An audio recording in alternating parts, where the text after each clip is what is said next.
Hey, welcome to Optimize Your Body with Martin Silva, where we talk raw, uncut facts to truly help you optimize your body. Yo, Sam, thank you very much, mate, for coming down today. Really appreciate it. Yeah, thanks very much for having me, man. Oh, mate, it's a pleasure. But, so I'd just like you, if you can, just tell us a little bit more about who you are. Obviously, you're representing Livinorg, and you also have your own mental health awareness group, just Sam Webb, right? So bottom line is you're doing great things, and I saw you on Instagram, and I heard about you through a client on another podcast, and it's close to the heart for me, this kind of stuff, because I know people have been affected by mental health issues and whatnot. So yeah, if you could just tell us a little bit more about yourself, please, mate. Yeah, absolutely. I mean, thanks for having me on today. I appreciate it. Pleasure. These things can make a massive difference, especially for people from all walks of life that listen. Living started in 2013 after the death of a good friend. He took his life the night of September 15 of 2013, and Casey and myself co-founded Living soon after Dwayne's passing, and it rocked the community in more ways than one, and I'll never forget it. I'll never forget it, man. It was, from an outside looking in, a young, charismatic, funny, cool guy that everyone liked to be around, up and left the world. I mean, this happens on a daily basis, so there's thousands and thousands of Dwaynes in that story that exist as we speak right now, and we're just trying to do the best that we can to make a difference and to break the stigma that surrounds mental health. Of course. Oh man, that's a really sad state of affairs, and that's how I heard about you. I heard the story like you just told me then, and mate, it's so alarming, because there's so many guys suffering around the world, and there's so much stigma attached to obviously now with guys like yourself, and creating the movement that you have in terms of raising awareness and just making guys aware that actually they're not the only ones suffering. It's actually a lot more common than people think, and it's just great that you're doing what you're doing. So that's awesome, man. But I was just going to say about the next question. I was just going to say about how I've been affected, basically, and I had my friend on the show, and he has created his own awareness group in the UK. It's called Protectors. And that's cool. Quite a catchy name, but he's just much like yourself. He's just he was actually suffering himself for years, and long story short, he was suffering with really bad depression for about 6 years. He was on the verge of taking his own life, and then he started up Protectors. Is that in Wales? In Wales, yeah. Cool. That's right, yeah. So then he started. He thought, right, there's only one way out of this. If I can help one person, just like you said off air, if you can help one person, get through it, then that's going to motivate him. And then he started reaching out and helping people, and now he's making waves now and really helping people all over the world.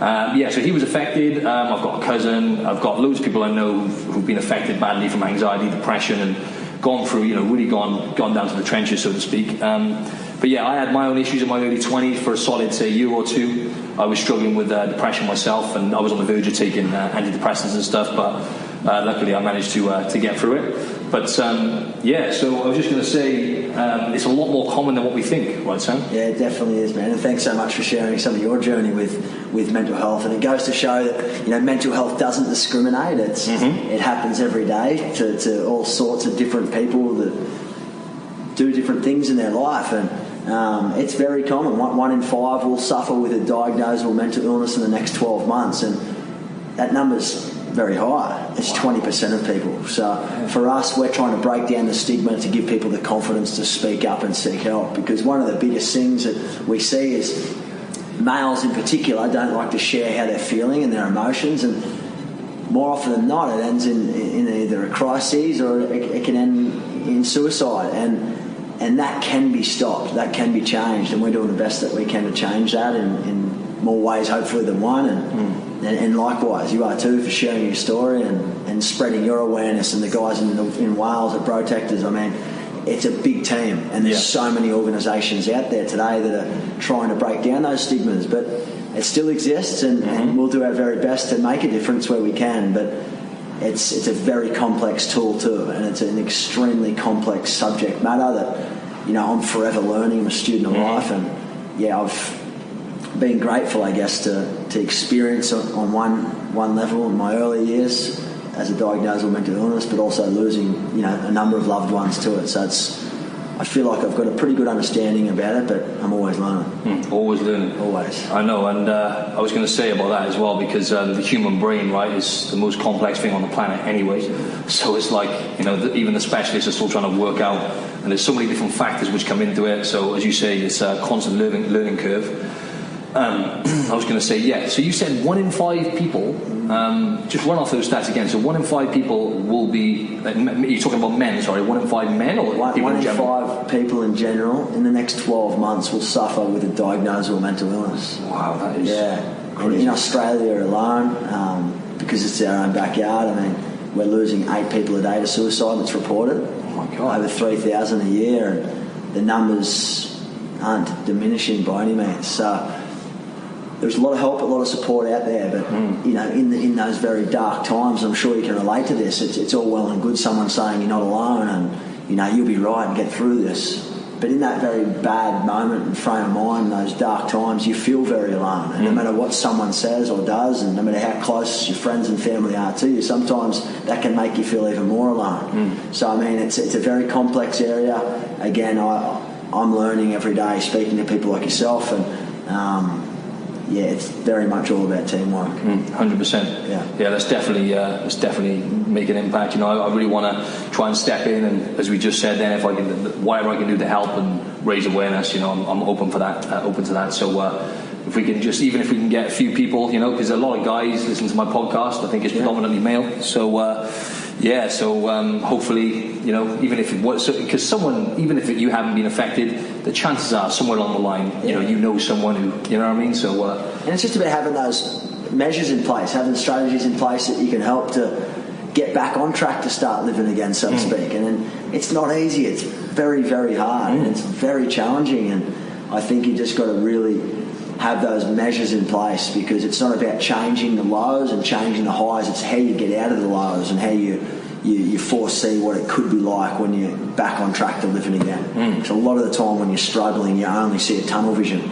But if you can start training the brain and rewiring it, so to speak, I think you can certainly be in a lot better position. Definitely. Forward. Yeah, we'll come to that. I was going to ask you about some tips and tricks and stuff in terms of people who are suffering with that. But I just wanted to say as well, my next question was the importance of speaking out, right? I mean, that's got to be the top of the list when it comes to actually taking that first step. So it's extremely important, right, from what I've gathered from myself and from my good friend with the Protectors. It's vital to actually tell someone about it, even if it's just one friend or something, right? You think that's an important part of it? Look, part of living's mantra and part of everything that we do, I mean, is it ain't weak to speak. But there's a lot of people out there saying, why don't you speak up, get help. But it's really hard for someone that's struggling about how to ask for help. What do I say? Most of the time they can't even articulate it. I know when I was struggling, it was really hard to articulate how I was feeling. So how can you actually speak up if you don't know how to articulate it? So I think what's really important is giving people the tools to be able to start those conversations. Yes. Checking in with your friends from time to time. I'm sure we'll go over some tips and tricks to living well. But I mean, at the end of the day, it's speaking up is an art, and we're not taught that in schools or workplaces, and that's something that we're working on behind the scenes at Living. Okay. Sorry, I must have missed the part at the beginning. I didn't realise you actually you had some issues yourself as well with with kind of whatever it was, mental issues. But yeah, when I was younger and I experienced it, you hit the nail on the head then.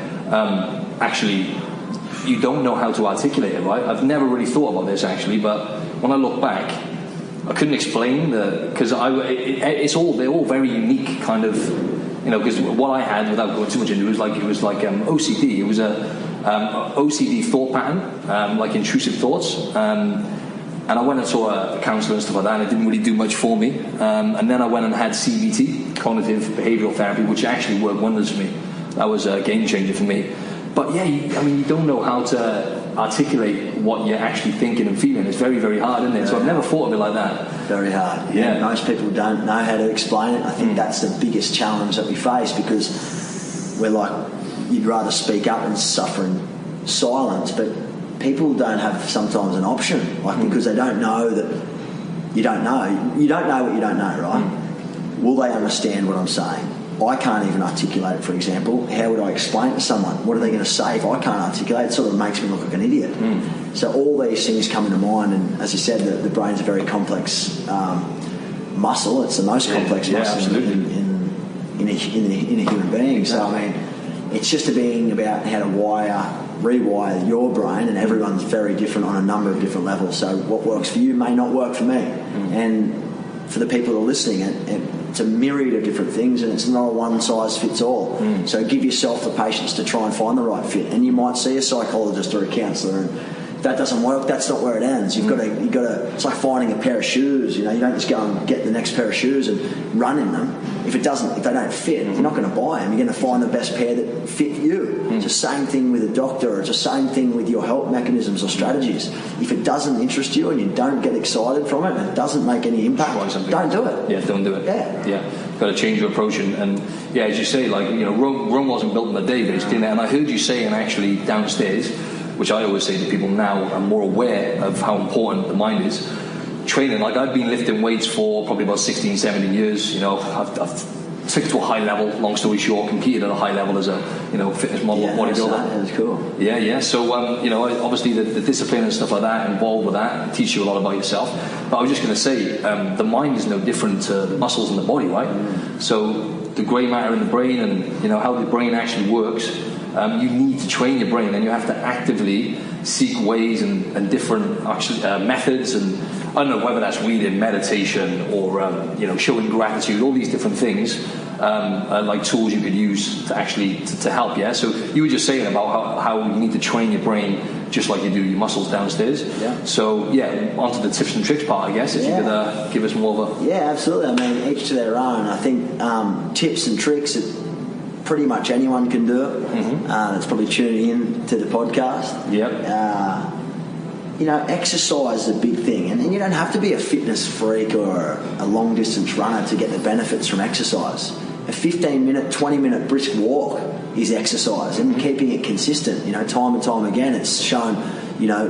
Evidence has shown results that really help the way people act, perform, changes some of their brain, mechanisms and everything else over time. It's like a healthy habit, I guess. Habits take a while to get into rhythm, but once you get into that habit and routine, you can change the way that you think. You can change the way that you behave. Same thing with nutrition. I mean, you are what you eat most of the time, and I think gut health is so important. It's very underrated. I'm glad you said that. It's very underrated. It's so underrated. Yeah. We'll talk about that a bit more. Yeah. Speaking up again.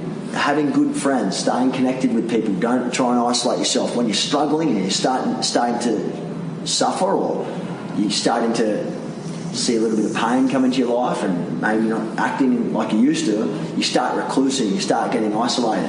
With this, try and stay connected. Do everything that you can to stay connected, because the most important thing is connection in the human body and the human mind, and for people in particular. You've got to stay connected, because those relationships is what human beings thrive off.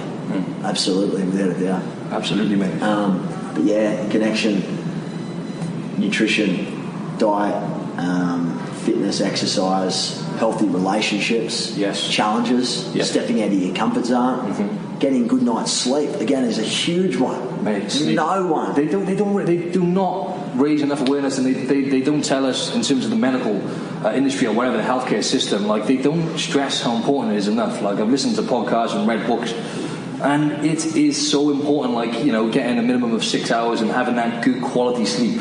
So, preparing, it's not necessarily just about the duration, it's the quality, right? So preparing yourself for a good sleep, and like having little kind of methods in place in terms of like not going on your phone, or like you want, sometimes I get sucked in. You're on your phone in bed just before you go to sleep. That's killing the melatonin in your brain. But you were just saying then, sorry, just to go into you were saying about the different pillars of health basically then, which is what I always try and explain to people, the 4 pillars of health. It's the big rocks which are important, right? So like sleep, exercise, nutrition, and as you said, which is a vital component which people, I don't think, kind of value it enough when it comes to social connections and interactions with humans, right? Because we're losing that connection more and more with technology and social media. Sam, like I'm world's worst as well. I'm not going to preach too much about it, but the amount of time you just see people just on their phone, just sucked in, walking around and not even communicating. As a species, we're kind of dying a little bit in that area, you know what I mean? So that's another thing. But the 4 pillars of health. So I was just going to say about gut health then. have you got any kind of information on that or anything that you've experienced? I mean, for me personally, again, everyone's very different. I never used to really feel that good after eating red meat, for example, so I don't eat red meat anymore. For me, I like to eat a lot of chicken and fish and a bit more of a Mediterranean type of diet, and I really have seen a positive impact on my physical and mental health, but by getting into a new routine. And it did take a while, and it's not that I don't like red meat, it's just it didn't agree with me, and that's just me. And everyone, again, is very different. But I think, and again, research will back this up, evidence will back this up, and there's a lot of research that suggests that healthy eating has a very, very big correlation with positive mental health. So huge. You can go ahead and you can exercise all you want, but if you're out of whack on the nutrition side and you're eating shit, and you're eating bad foods that are high in saturated fats and high in artificial sugars and all that sort of stuff, and refined sugars, you're not really giving yourself that great balance, and it's all about the balance. So there's no point doing one thing really well and everything else really poor. You're better off doing them all mediocre, because you're going to start seeing a lot better benefit. The same thing you in the gym, with your clients.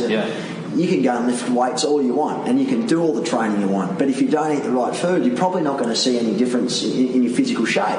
You're not going to get anywhere near, not even anywhere near as good a results. And it all comes down to health. The healthier state you can get your body in, and your gut. I've said this on numerous podcasts in the past. But for example, all this, I'm really fascinated by the gut. I've read loads of books on it and whatnot, and they're finding that about 90 to 95% of the serotonin receptors are actually located in the gut. Now, as we both know, and maybe most of the listeners know, serotonin is responsible essentially for your happiness, libido, your overall wellness. It's a vital neurochemical which is actually produced in your gut, and about 20 different hormones are produced in your gut alone. They're finding now that there's actually a direct, whereas they didn't really know this before, there's a direct link between the gut and the brain. I think it's via the vagus nerve or something. They say you got a second brain. Second brain? Exactly, that's right. And now they're calling it the first brain now. Exactly. Isn't it funny how, gut feeling and stuff, all these different, and you think you get a gut feeling, and all these old sayings now are kind of coming to light, and it just fascinates me. So what you eat and nutrition is going to play a huge part in it, I would say, because again, what I've said to people in the past on the podcast is, it's beyond you are what you eat. What you eat becomes a part of you. It's literally we're more bacteria than we are human, right? So the bugs you put in your body via the food sources you eat are going to be a massive factor. But you were saying about sleep, exercise, and social connections as well. In terms of the social connections and actually surrounding yourself with the right people, that's a very important thing, right? So I think you've got to, if you're going through hard times mentally, and you're struggling with depression or anxiety, whatever that is. Personally, from my experience, and I'm sure Sam can probably comprehend, who you surround yourself with in general is really important. But at those times in your life when you're having hard times, the people closest to you mean a lot, right? Yeah, definitely. In terms of speaking out. Yeah, definitely. And it's not about quantity; it's quality all the time. Quality, 100%. Those connections are so important, and in those dark times, the last thing you want to do is get out there and go and socialise. But I can almost guarantee most of the time when you actually do it, you will thank yourself after it. It could be an enormous challenge and a great big deal for you to do that. But when you actually do it, you'll look back and you're like, that really made me feel better. Social connection goes back hundreds and thousands of years to when hunters and gatherers, and we need social connection to survive as human beings 100%. In this life. That's the only way we actually evolved as humans, isn't it? People by are everything. Yeah, absolutely. It's probably, I look back now and they're all got their own part to play, but social connection is extremely important. 100%. I'm glad you said that. What was I going to say then? So I've got a few other questions. I was going to go into something else then, but I kind of lost my train of thought a bit. I was just going to say it's entirely up to you if you don't want to talk about this. But I was just going to say, because there's my cousin, for example. You don't realise how bad people get when they don't talk about it and they keep it under wraps for long periods. And they're on the verge of suicide and stuff. So I've people close to me have been on the verge of suicide. Two or three people now. So I was just going to say, it's entirely up to you, but about your mate and stuff. I was going to see if you could tell people, like, just like real briefly the story about like what happened. You said obviously what happened and stuff. If you don't mind just saying, like, in terms of where was he at? Did he speak about it? Or if you don't mind talking about it. No, it's, I will. Absolutely. I mean, just so people can relate. Yeah, very much so. I was at a party with Dwayne the night that he took his life, and Dwayne opened up to me and said, Webb, you know, I consider you one of my closest mates, so I want to let you know how I've been feeling. And pretty much opened up to me entirely that night about how he's been feeling in the past and, you know, some of his challenges that he's faced. And, you know, many times in that conversation that night, I'll never forget it. You know, Dwayne reassured me that things were really good as of that very moment, and that was in the past. And we'd already lost friends to suicide before that night, and we both spoke about the impact that had on a number of different people from a number of different areas and the ripple effect that it causes. And I promise you, Webb, I wouldn't do it if I did. I'd come to you first, and, you know, I'd explain to you if I need help, and we can get help together. And I thought I listened as best as I possibly could have. I thought I said everything I possibly could have said. And as someone who'd been touched by mental illness myself and via my family in a number of different ways, you know, I was pretty wrong. Like I didn't have the answers that he was looking for. And I look back now, and the information that I know as of today, I probably would have saved his life. But I can't go back now, and I can't change what's happened. We utilise that, and I do, especially as a tipping point in my own life, because I could see it firsthand what the ripple effect had on so many people, and the devastation that it caused, and it still has caused on people's lives. I mean, you can't put a number on it. And Dwayne, life of the party, young, very talented dude. You know, if this is happening to someone like Dwayne, and I was in a very dark place that night too. So I think probably the most important takeaway I take away from that night and from that experience in particular is two things. Self-care is number one care. If you're not looking after yourself, you can't look after anyone else. And certainly not to the extent as you could if you were doing really well yourself. Self-care is number one care. It's not selfish. You've got to look after yourself. And listening, but really listening. Difference between listening but then actively listening.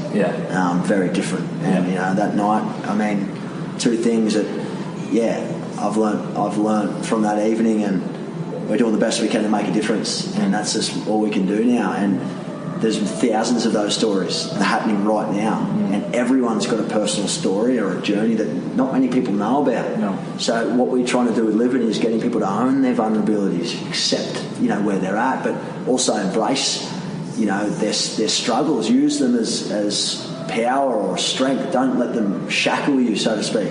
Don't let them hold you back. Because nothing positive comes from hiding your pain. Okay, and I always say, if you're ever in doubt, reach out, because sometimes you don't get second chances to ask for help, and sometimes you don't get a second chance to offer that help either. You know, and I look back now on that evening, I'm thinking, why didn't I ask him if he was suicidal? Did he have a plan? Because they would have been things I would ask now, because I'm a bit more educated. But again, I wasn't probably in the best frame of mind. I was scared to ask those probably really hard-hitting questions, and that's what can happen. I never got another chance to ask. You know. Mate, thanks very much for sharing that with us. I really appreciate that, because I know it's extremely close to your heart. So, thanks very much for that. And you were just saying about the self-care, and I always try and stress this to people, and you literally hit the nail on the head again. When it comes to self-care and people thinking they're selfish, you know, for example, I've had in the past lots of clients who've had kids and stuff like that, and, you know, they're not looking after themselves because they think that, you know, they're putting their kids first, but as soon as they changed it round, where they started looking after themselves more, you know, coming to the gym, eating right, you know, just paying a little bit more attention to how they feel and actually getting themselves in a healthy state, the difference was immense in terms of, like, they said everything improved, like the relationship with their kids, you know, their whole life changed because they put more focus on themselves, you know, because health is, you know, this podcast is called Optimize Your Body, right? So, you know, health is so important, right? So to get to at least get your body, try and look after yourself, like you said, self-care and overall wellness, and it's just so important, right? So I just wanted to, you know, elaborate a bit on that. So so true. I just said that. Very true. And no one knows everything about anything, so we're all students of life, and you've got to embrace that, you know, accept that you always will be a student of life and learn, and we're just one part of the puzzle. There's many organisations out there trying to make a difference, and it's about coming together, and you've been a massive help, and hopefully we can spread the love on there and make a bit of a difference too. Oh, definitely. That's the plan, for sure. I was going to say about, going a little bit into just like social media and stuff like that, and I've noticed that playing a big part in terms of, I've mentioned it a lot of times in the past on podcasts and whatnot, like social comparisons, and people compare themselves to other people on social media, scrolling through their feed and whatnot. And it gives us this kind of like false illusion that, everyone's living the perfect life in a sense, doesn't it, sometimes. And I was just wondering, I know there's so many different factors that come into it, but I always try and I use an app personally now, it's called Moments, and it tells you how long you spend on your phone. Wow. Oh, mate, it's alarming to say the least, So like, when at my worst, I spent like 6.5 hours on my phone, and that's, bear in mind, I'm working full-time, training clients, training, and I'm like, how the hell did I even spend? It made me really aware of the amount of time, because you're putting yourself essentially under a state of stress, right, when you're on your phone.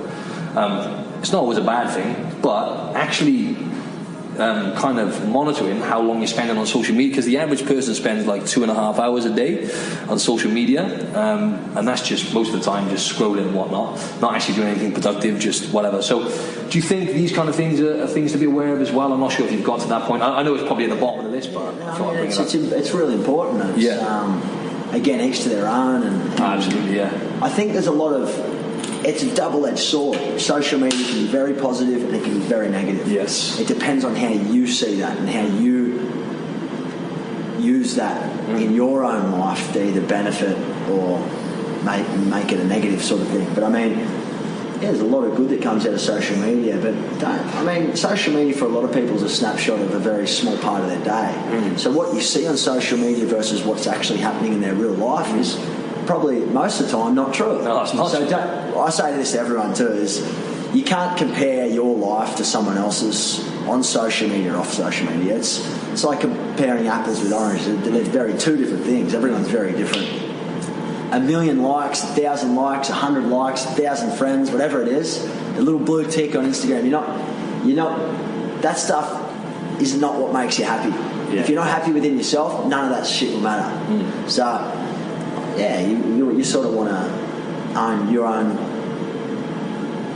life, you know what I mean, and just embrace what you're doing, stay in your lane. They're on their journey. Let them do what they're doing and accept that, and be nice, be friendly, and cool, great. Yeah. Don't be a hater. Great. Be really happy for everyone, because no one owes no one nothing. No one owes no one nothing. So just do you. That's it. That's well put, mate. Another thing is distractions. I was just going to say, because it just sprung to mind then, my buddy who owns Protectors, he said a very powerful thing for him. Obviously exercise and stuff comes into that, because that was part of the distraction, but he said finding distractions, whether that was going for a coffee with a friend or reading a book. I know it's tough to read a book when you're in that state.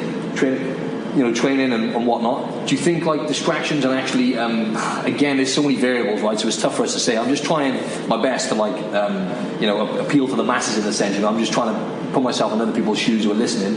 And how, like in terms of the tips and tricks again, do you think distractions are important in terms of like finding things to do and passing your time in most cases, or have you ever come across that? I used to do it in my own life. I still probably do to some degree. I think it can be a double-edged sword. You might be keeping busy doing things that you might enjoy, and you might be insanely doing them, but underlying that a lot of the time is an issue you probably don't really want to deal with. So you're trying to keep busy and get distracted, so you don't have time to sit in the emotions. So I think I live by three A's in my life. I try to, and it's not perfect. I'm forever learning, and I go back to the drawing board and try to rewire and everything else. But accept, acknowledge, and appreciate. Accept how you feel. Try and sit in it sometimes and just say, fuck, if it's not good, it's not good. But just accept that for what it is. Befriend it, so be a friend with it. Acknowledge it, so it's there, that's just how it is, and then appreciate it, so utilising that in your own life to do something good out of it, not something negative. Don't blame other people or blame certain things for those feelings and emotions, because there's no one's fault. Sometimes it can just happen. Just embrace it. Absolutely, yeah. But definitely distractions. I mean, if you're really passionate about certain things and it's a great escape for you, I use acting, for example. I'm an actor. So outside of running a non-profit, I use acting. It's a great escape for me, but I thoroughly love it. I'm very passionate about it. and it's a great release for me. It's a great balance for me, and it complements both what I'm doing on the living front and then my acting side of things. So I'm grateful. But everyone's very different. Absolutely, yeah. And that's a very good point, actually. I'll just iterate my view on that as well, because obviously I'm very fortunate where I'm doing a job I love, right? So I'm a personal trainer. I've been doing this. I've been a personal trainer for like well over 10 years now. So it's not something I could see myself doing, into my 40s. But I'm 30 years old now, and I'm just in the field and in the industry, the fitness industry, which is I live, breathe, and eat health and fitness, right? So it's just it's magic for me. And training, lifting weights, that's my therapy. That's one of my it's one of my hobbies, if you like, and it's my number one hobby, obviously. I live, breathe, and eat that as well. But I was just going to say about, in terms of mental health, one of the things that's really helped me as of late, something I've been really consistent with, is showing gratitude. So I always talk about this. I actually done an episode on it recently, and just showing daily gratitude. So I read a really good book called 59 Seconds by Richard Wiseman. I'm not sure. I've never read that one. Oh, mate, it's really, really good. Yeah, really good. It's interesting. There's loads of studies in there and stuff on the human brain and whatnot, but just he gives you this schedule, and he says it really works, been proven to work. Just Monday to Friday, every day is different with gratitude. So like one day will be just 3 things you're grateful for. Yeah. Another day will be, for example, Tuesday today is called Terrific Tuesday. So you reminisce on a time in your mind where a really pleasant memory which brought you a lot of pleasure, and it was a really happy moment. And the difference about it, and it's called 59 seconds because most of these things you can do in a minute or two, right? It doesn't take long. I like it. It made a massive difference, man, because I was doing gratitude, but I wasn't very consistent with it, and that's something that's really helped me mentally. So I was going to see if you had any rituals. I know you said your acting is something you love and you're passionate about, but if you can just give us more of an insight into hobbies. I know you like to train and work out, but anything else like for gratitude, meditation? Yeah, definitely. For me, exercise is a big part of my life. I use running, and again, back to the distractions and as an escape. Running probably almost helped save my life, many years ago. And running was a great way to keep the mind active, but also off other things. And but again, each to their own. Meditation, I don't do any meditation. I don't do any yoga at the moment, although yoga does help me, slows me down a little bit. Definitely read. I think reading is a really good tool that doesn't require a lot of energy, and you're learning as well a lot. But gratefuls is something I pride myself on. I used gratefuls every single day. Why? Grateful to have a roof over my head, for example, having breakfast, lunch, and dinner whenever I want it. That's exactly right. Some people don't even have that. Yeah, exactly. A lot of people in the world don't have a roof over their head. So just the simple things in life, be very grateful that you've got them, because a lot of the time people, you tend to take them for granted and you want the next best thing, but try and bring yourself back to where you began, why you're here, why you started. Grateful's every night for me. I don't write them down anymore, but for me, I definitely go over 3 things that I'm grateful for before I sleep, and they could just be, roof over my head, breakfast, lunch, and dinner, and just grateful to have the relationships that I have in life. And maybe the next day be very different. Might be grateful that I got a chance to go for a walk down the beach today, and I was able to go for a run at this time of the day. I was able to, eat this for lunch because I'm not normally eating that. Just really basic stuff. I think it's one thing being grateful, but it's another thing actually using them. To really apply them and execute them to really make a difference. Absolutely. It's easy for us to sit here and say, definitely. Be grateful and come up with 3 gratefuls, write them down. I was going to say you've actually truly got to try and put yourself in other people's shoes. I guess for me, I really like to explore that a lot, and I'm still learning as well. But that's a good point you just made then as well.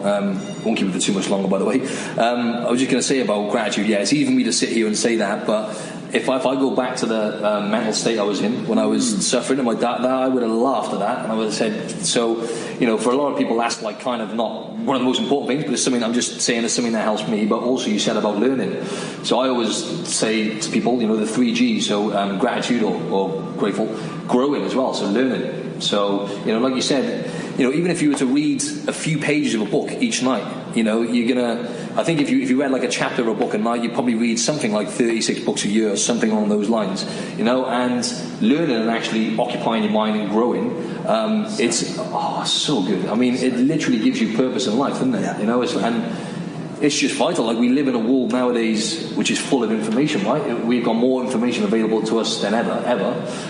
So I think just having the tools you have available to you and just reading the odd book, it's very therapeutic doing that.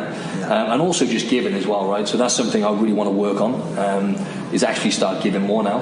And anything, it could be something simple like I'm buying someone a coffee. It could be just like, you might find that a bit weird, but smiling at someone in the street, you know what I mean? Just can change someone's life. It can change someone's life. Or, you know, just you see a homeless person on the street, you know, it's not even taking them in the shop to buy them stuff, which I would like to start doing. Just speaking to them and just like you said, showing compassion and actually getting into other people's bodies, and just that alone makes you a lot more grateful, right? Yeah, and grounded too.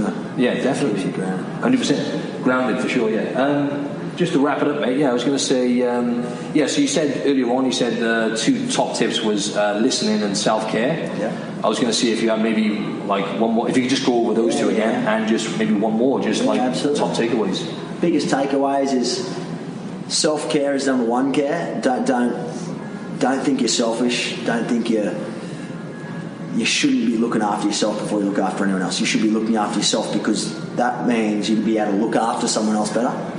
Listening non-judgmentally, first and foremost. So listen non-judgmentally. And probably third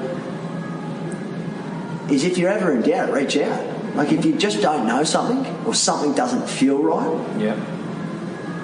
or you're not comfortable or something, just reach out, because what's the worst thing that can happen? You'll at least learn. Yeah, exactly. Or you'll find out, and you'll be one step closer to, you know, getting to that answer that you wanted. I think if you're hesitant, you don't reach out, and if you're a bit in doubt about something, you don't reach out, it can cost you a lot. So I think if you're ever in doubt, reach out. It's very important. Thank you very, very much, mate. I'll probably make it a wrap there. There's probably more questions, but maybe we can link up another time soon. I'm sure you've dropped a lot of handy advice there for the listeners. So really appreciate your time. Thanks, guys, for tuning in, and thanks, Marty, for having me, man. I appreciate it. It's an absolute pleasure. Thanks for tuning in, guys.